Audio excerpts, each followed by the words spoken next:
Okay, WrestleMania Backlash 2022, and well, this was a pretty short show. There were only 6 matches, no kickoff show matches at all for the, technically second straight premium live event. I mean, WrestleMania was 2 nights, and neither of those kickoff shows had matches on them either. So, in a way, it's the third one to not do that. And I understand the idea that the kickoff show is, not exactly that important, but they do put matches on there, and that does enable those performers to get a premium live event bonus for competing on that. So, yeah, again, this could have been used to do something with the Intercontinental Championship, the United States Championship, the Women's Tag Team Championship. Anything would have been nice. Instead, I got to sit there, listen to the announcers talk about stuff for an hour, which, is starting to get really, really grating. So, yeah, if this happens for a third show in a row, I am, I'm stopping on the kickoff show. We're just tuning in at 7 o'clock. Anyway, our first match was Cody Rhodes versus Seth Rollins again.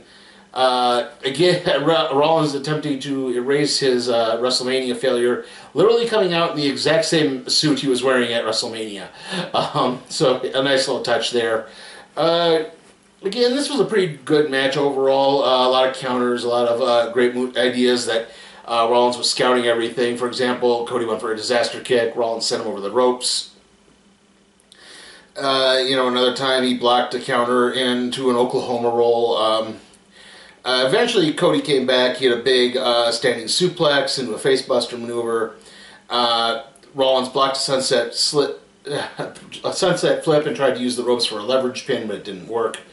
Rollins went for his Falcon Arrow, but Cody countered that into a crossroads and only got a 2 count on it.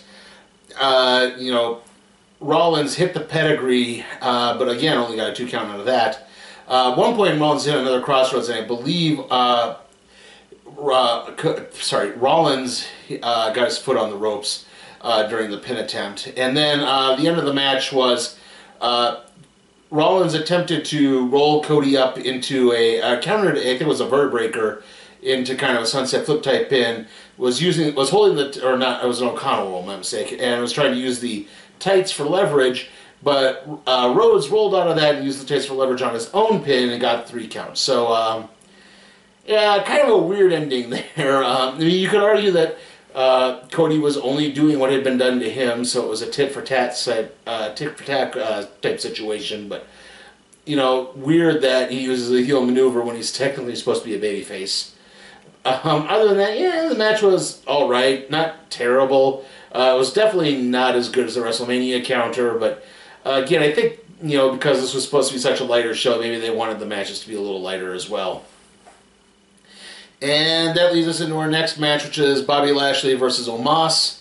Right on the bat, Lashley started trying landing some strikes on Omos until getting hit with a big boot. Omos locked on a head vice after that. Lashley eventually fought back, even getting as far as to actually get Omos in the hurt lock, but MVP's shenanigans on the outside of the ring distracted him. Eventually, Omos dodged a spear, which sent Lashley into the ring post. At that point, MVP also poked Lashley in the eye with his cane, and that enabled Omos to hit the choke bomb and get the victory from there. So, yeah, this match was, again, kind of, it wasn't terrible, but, it was a big hoss fight, and, it was pretty much the same except for the MVP's interference, so it was not entirely different from their WrestleMania match, except, again, the difference in the outcome, but that's about it. That's about it, and even that was just kind of meh. I'm guessing this is probably going to continue on for at least one more show. And that leads us into our third match, another WrestleMania rematch, AJ Styles versus Edge, with Damian Priest barred from ringside. Early on, Styles did get some good blows in. Early on, he hit a big drop kick. He hit a flatliner into the announce table, and then he hit a big Asai moonsault. However, in the process of that, he wound up damaging his shoulder even more, to the point that Edge easily ripped off the kinesio tape and basically started targeting it. He threw Styles into the ring post in a manner that was inside the ring, so it was into the ring post, and then Styles bounced off the steps as well as he slid to the outside. And then Edge locked on a crossface. Styles fought out and tried to lock on the Castle Crusher, but he was still selling the shoulder injury. At one point, Edge got caught in a German suplex and ripped the turnbuckle off in the process. He went for the spear and actually wound up hitting it, but Styles was unable to really get any type of advantage. And then Styles managed to use the ropes to assist him in hitting a Styles Clash. Again, only got a 2 count on it because he couldn't get the leverage for the pin at all. And at this point, Damian Priest starts to come down to the ring, but he stops just kind of at the near foot of the ramp, so he's not quite at ringside. And it looks like that's distracting Styles as he's about to go for a phenomenal forearm. But then Finn Balor comes down and attacks Priest, and they start fighting on the outside of the ring. At this point, a masked individual climbs out of the crowd and pushes Styles off of the top rope. And Edge locks on a sleeper hold, which causes Styles to pass out. And afterwards, the person unmasks to reveal that it's Rhea Ripley, who has now joined the Judgment Day faction. Not surprising. I think everything was pointing to Rhea Ripley getting a big attitude change, and not quite a different look exactly. She dyed her hair. That's about the only real difference. But other than that, yeah. Again, I think they were pointing to someone needing to kind of punch things up by joining Edge's new little group here. So yeah, overall, again, not as good as the Mania match. Okay match, not spectacular really, and again, only served to further a story, which means, again, we're probably going to get a rematch at the next show. Okay, it's now we move to the SmackDown side of the pay-per-view, basically. We get opening up with the I Quit match for the SmackDown Women's Championship, Charlotte Flair versus Ronda Rousey.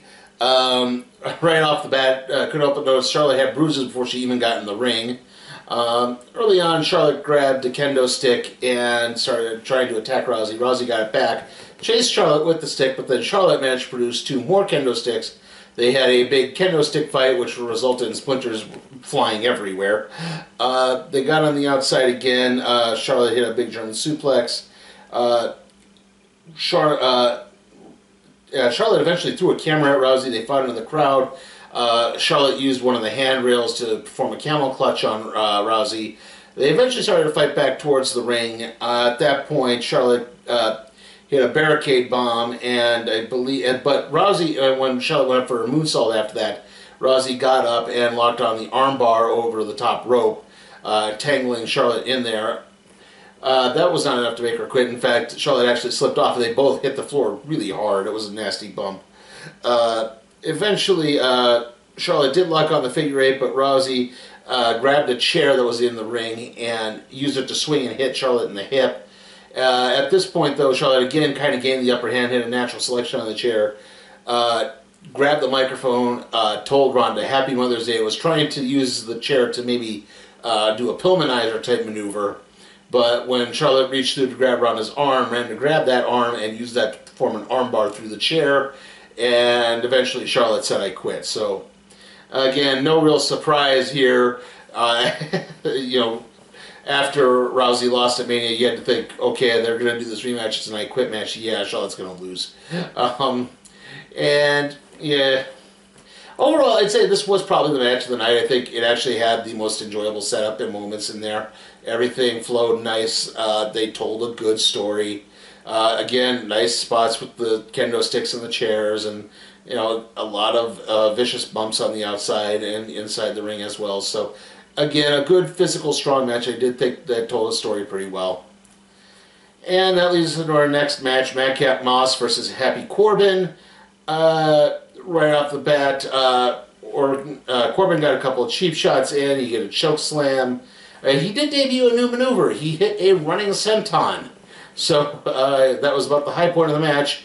Moss came back, he tackled Corbin outside the ring, he hit a big fall-away slam, and he eventually hit a sunset flip for the 3 count of the victory.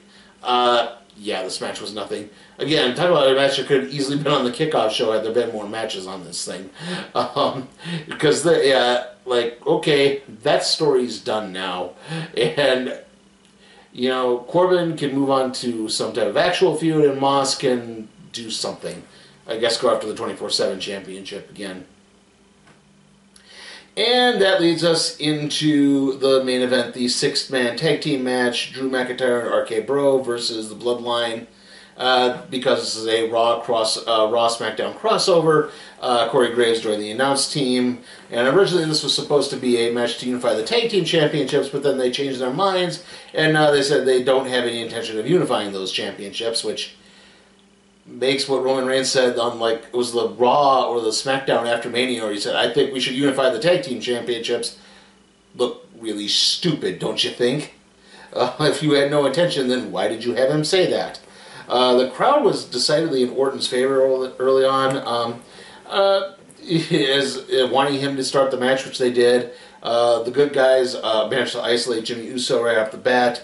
McIntyre tagged in and demanded Reigns be tagged in. Reigns acquiesced, but then immediately tagged Jey Uso in. He refused to fight McIntyre. Eventually, the Usos got the upper hand after a blind tag that allowed them to isolate Riddle and get him away. They hit the Demolition Decapitation finisher.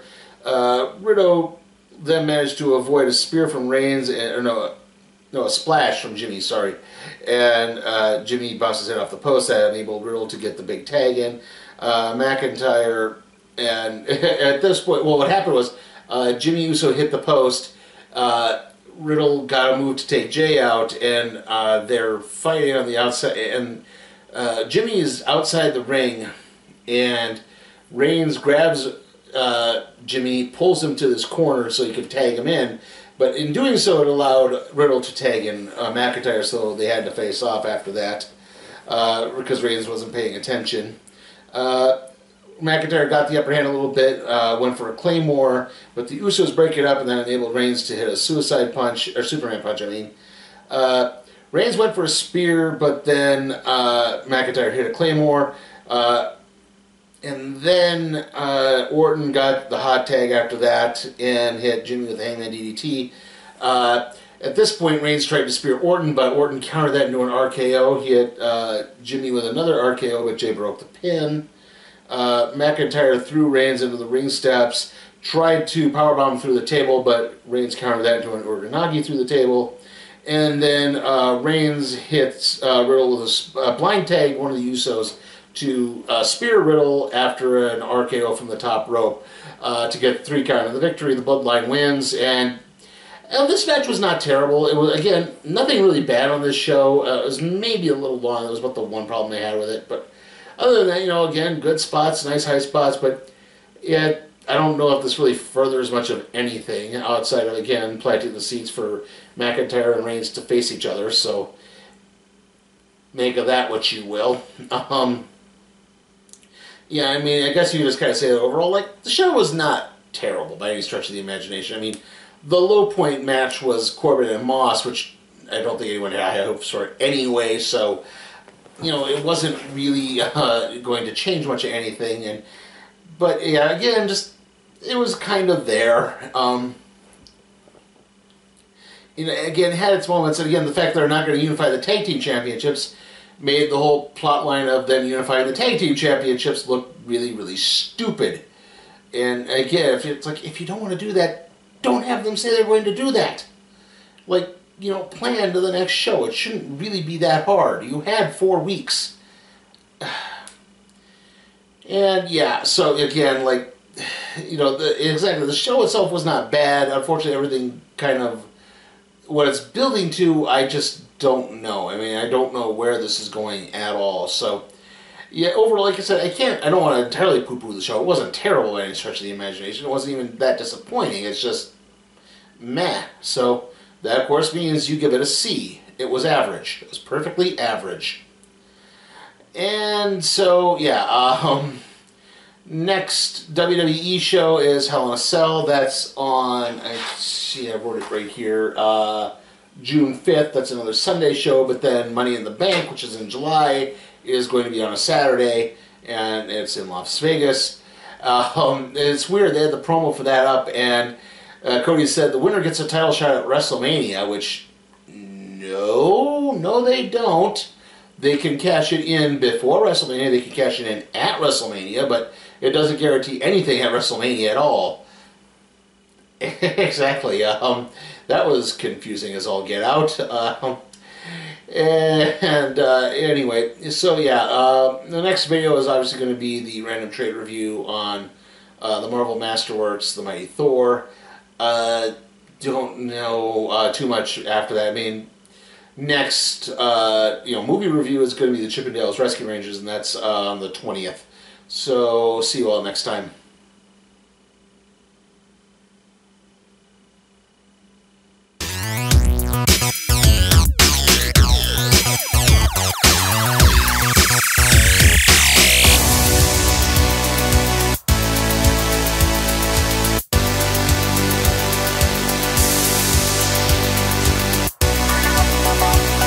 Hey guys, remember to check out my Patreon at patreon.com/SleepyTimeForCat Productions, where you can help me expand my wrestling coverage to stuff beyond WWE, NXT, and the occasional AEW free show.